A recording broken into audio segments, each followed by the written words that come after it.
Hey folks, we're back for module 3-2. We talked last time about what government does. Now we're going to talk about how it does it. So from what to how. So we talked about how there's about 90,000 governments serving 330 million people with a lot of different variation in the capacities and priorities that they have. So let's look at the federal system.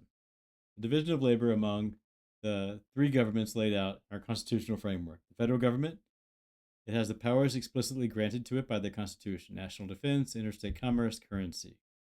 The state governments, by the Constitution, are empowered through powers not denied or given to the federal government: the education, health and safety, elections, professional licensing. And local governments get their power from the states. They are creatures of the states, and they have the power for zoning, police services, and fire services. These boundaries, blur a bit in practice. Let's look at an example of federalism in action. Disaster response and housing. So, how things are divided up in a situation like this. FEMA has disaster response and recovery. Housing and Urban Development has affordable housing and homelessness programs. And FAA deals with air traffic control and interstate transportation. The state governments deal with federal, state, or the state emergency management agencies, the National Guard, state housing finance agencies, state mental health authorities, public utilities, professional licensing. And the local level deals with emergency management offices, shelters, road clearances, local housing, homelessness shelters, code enforcement, zoning, police, fire, library, parks. All these things are kind of divided up in a real world situation for disaster response or for housing. Government agencies, the organizational structure, how government organizes itself. We have things called departments. These are large, broad mission organizations like the Department of Transportation, the State Department of Health at a state level. Agencies sometimes operate within these departments. They're more specialized. The Federal Aviation Administration within the Department of Transportation. Independent agencies kind of operate outside traditional departments, and they are set up as independent of often political actors or have independence from political appointees. This is like the Federal Trade Commission or state licensing boards. The role of public administration. We talked about the politics administration dichotomy, and we think about the traditional view of politicians make policy and administrators implement it. In reality, as we talked about in our first slide, administrators can influence policy through their expertise, through their administration, their implementation decisions, how things get carried out, providing feedback on what's working and what doesn't work, making rules, filling in details of broad legislation. So an example of this is Congress passes the Clean Air Act. The EPA writes specific emission standards, and state environmental agencies implement them. The policy-making process, it follows kind of a regular stage. And if you've been with me or been taking a policy process course, you know these stages pretty well. The agenda setting stage, how things get attention. Policy formulation, this is how we're coming up with different solutions. Policy adoption is we officially choose one of those solutions and put it into place. Implementation actually makes it happen. So once we have the signing statement of adopting it, implementing is making that solution work for whatever problem we're facing. And evaluation, we're seeing if whatever we did actually worked. Implementation is the role of public administrators. These earlier stages in the process, the agenda setting stage and the policy formulation stage, this is often where politics takes place. And once that signing statement is done, once the policy making is adopted, implementation is where public administration steps in.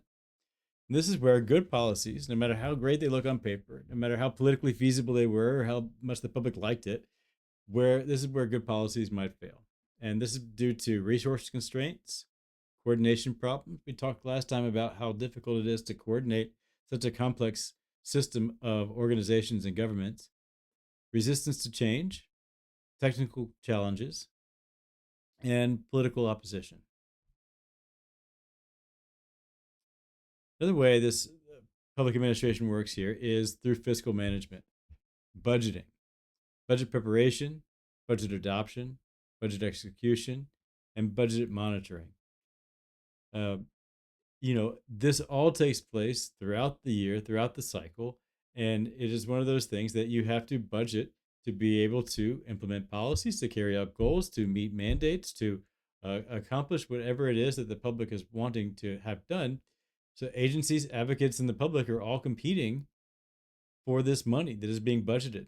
School districts, transportation, housing, public health are all in the same budget conversation. It's pretty challenging, right? You have multiple goals for budgets, whether it's efficiency and equity plus feasibility. You have the public scrutiny. If money's being spent and it's public money being spent, taxpayer money, every decision can potentially be controversial. You have long-term commitments for your budgets, so like pensions for employees and the infrastructure you're developing. Economic constraints, if the economy is kind of low or people are unemployed, then they're not paying as much taxes, right? Um, and political strength constraints. Another how government gets things done is the regulatory functions, making and enforcing rules. We talked about regulations and how they impact a lot of our lives. So, legislative authorization grants rulemaking power. Agencies propose what type of rules that they want to put in those to have for regulations. There's a period of public comment, often at the federal, state, and local levels, about a rule. And this is where stakeholders are providing their input, and then they have the final rule adoption, and then agencies are enforcing these rules.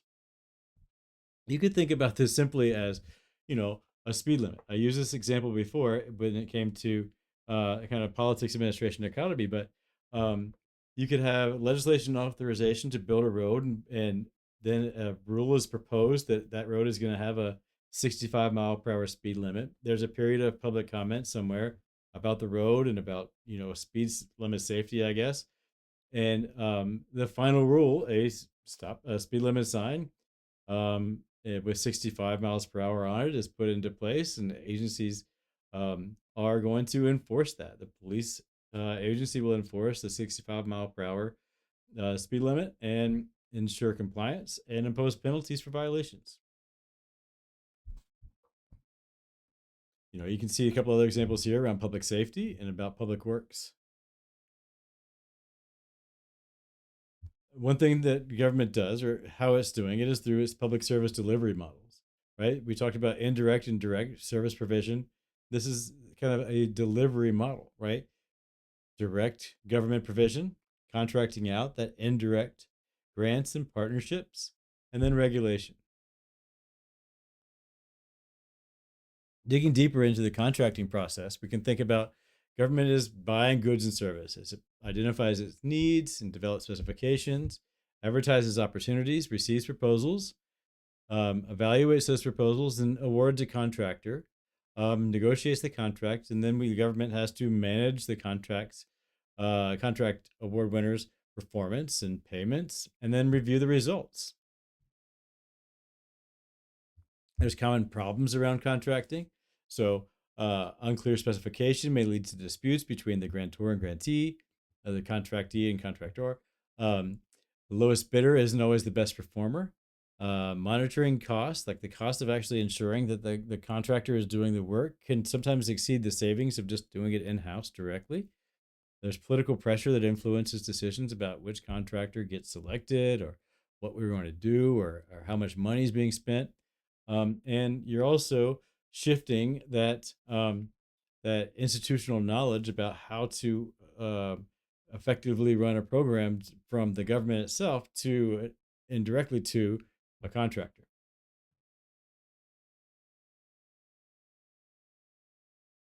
Grants encourage action. So there's a few different types of grants. Formula grants are distributed by a predetermined criteria. So it's a formula that determines who is eligible. And so they just get this based on population, poverty, demographics, etc. Competitive grants are awarded based on proposal quality. Block grants have a lot of broad purpose. So here's a block of money, but you determine how it's going to be spent at the local level. And categorical grants are specific purposes with detailed requirements. Intergovernmental relations, another how government functions here, making federalism work.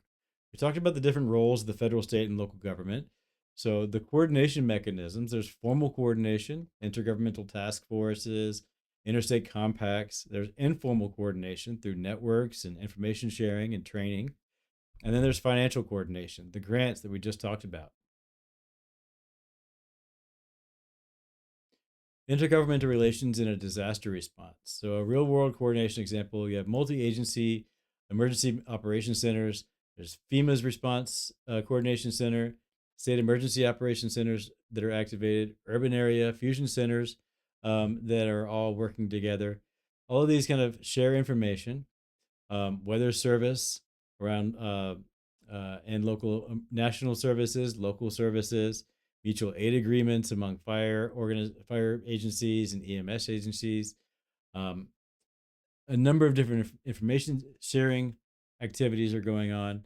Standards and training also are coordinating disaster response at an intergovernmental way. So, FEMA's Emergency Management Institute is a federal level standard that trains state and local workers, professional certification programs, etc. So, trying to coordinate across these kind of different levels of government in a federalism system can become multifaceted and require extreme amount of coordination to actually make it all work.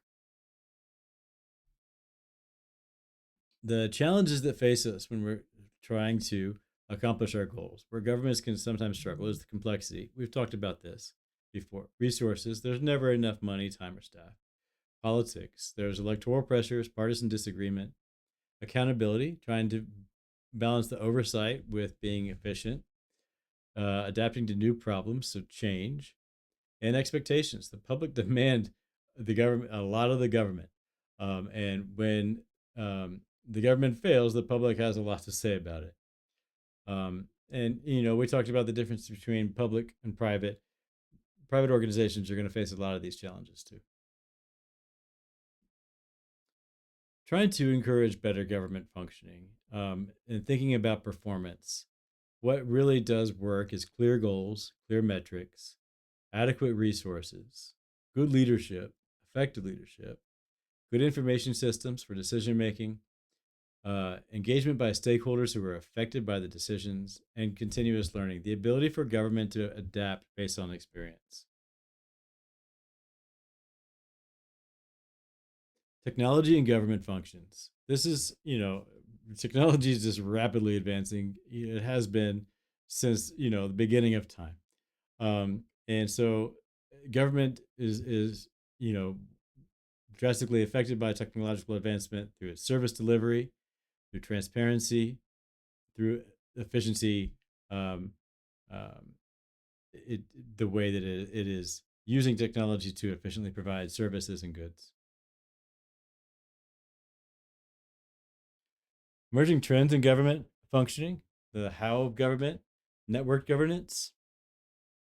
Government is coordinating rather than providing.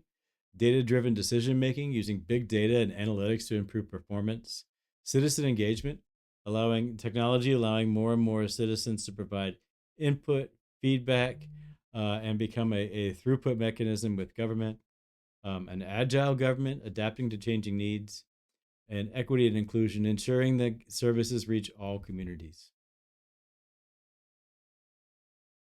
So, case study for government functioning under pressure, COVID response, coordination challenges, federal, state, local health authorities, multiple agencies at each of those levels, public health versus economic priorities. Do we all stay masked up and stay home, or do we ensure the economy doesn't totally tank?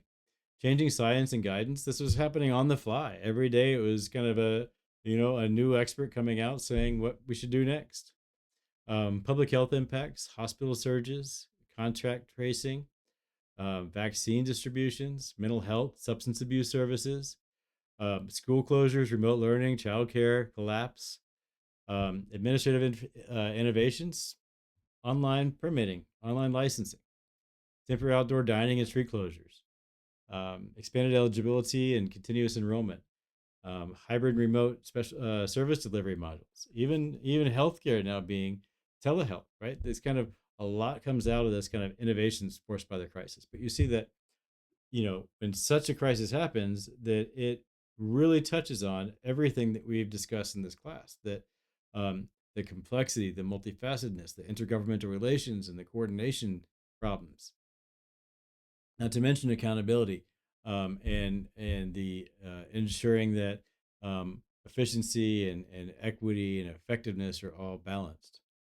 All right, so in this module, we talked about government functioning requires coordinating across multiple levels and agencies. Implementation is where policies succeed or fail. Budgeting, regulation, and service delivery involve complex processes. Intergovernmental coordination is essential, but it's challenging. Technology is transforming how government functions, and public administrators play crucial roles in making the system work. That's it for this module. Have a good one.